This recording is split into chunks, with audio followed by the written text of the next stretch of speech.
an old shed in Kihikiki in the back of Waikato, you'll find two artists who've combined their passions of tramping and sculpture. They're making art that sells out as soon as it's up for sale.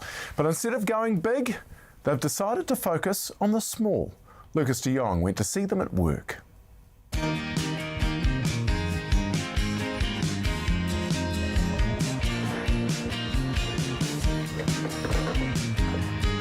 It all started with a tin.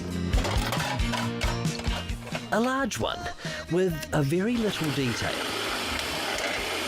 The cans are miniature corrugated iron, we realised, and we threw out so many. I thought, oh, why don't we just take some home and see what we can do with them. The avid trampers were commissioned to make some outdoor art. And there were 7 huts. Each one was off track in a different green space around Wellington. It went off and gave the pair an idea. And we thought, let's try and make a sustainable income, making these huts that people love. In the shed her grandfather once tinkered in, they're making our iconic backcountry shelters, one tiny piece at a time. The straight side is black. I love your processes that you guys have developed. One day maybe we'll have a bit more of a production line going, but for now it's handcrafted batches, and it will always be salvage materials. That's a big part of it for us. We're not about making lots of excess stuff. There are plenty of materials that are going straight into landfill that can be used. We also have our old spray cans, which we go through a lot. The only brand new stuff is really the paint and the nails. Everything else is salvaged. Then the work begins, with every little detail replicated. This is all rusty on purpose because I also spray them with acid. And some huts are super rusty, some are just slightly spotted, and got to get it right. Over the years, they've made more than 50 different stylised caricatures of New Zealand's favourite huts. It's Mingabiv, Arthur's Pass, that's Cone Hut, Tararua, that's Syme Hut, Taranaki, that's Cecil King's hut in Golden Bay. I think it's approaching about 1,000 huts. 1,000 miniatures, wow.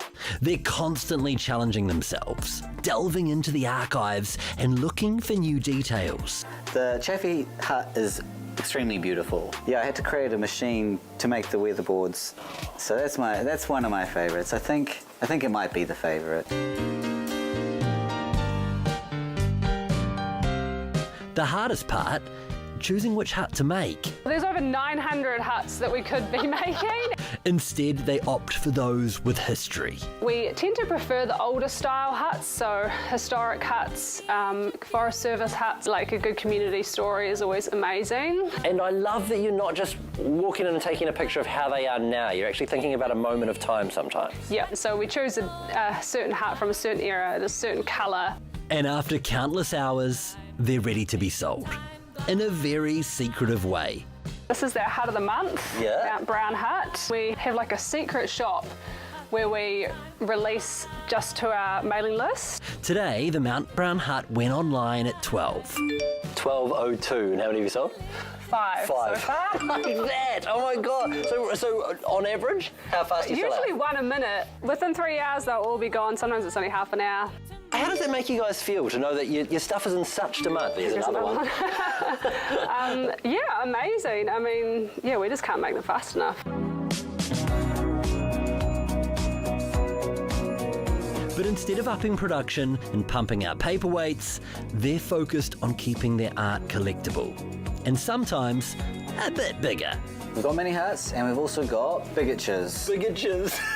A big miniature. Beautiful idiosyncratic huts out there which we can't capture as a mini hut. These custom recreations capture a new level of detail. We just spent many hours, looking over every angle that we can find. Each piece of tin on the top and on the sides was the same size because people had to carry it up there. And so they were all cut to a certain size. I love that there's these dudes that were in the bush building these huts decades ago and having a really hard time. And here you are in a shed in Kihikiki now, still having a hard time recreating them. Yeah. I love going into trying to think what they were thinking. The end product is a tiny time capsule of New Zealand history. This is Waitakapiti as it was in 1980. Does that door open? Oh, the door opens. beautiful. You've even aged the wood inside. And if you see a fireplace, I intend these to last a lot longer than me. Their work is now spread throughout the country, just like the muses they mimic. A tiny slice of our vast wilderness that you can hold in your hand. A lot of work goes into them. Yeah, they're toys for adults. The tramping nerds like us.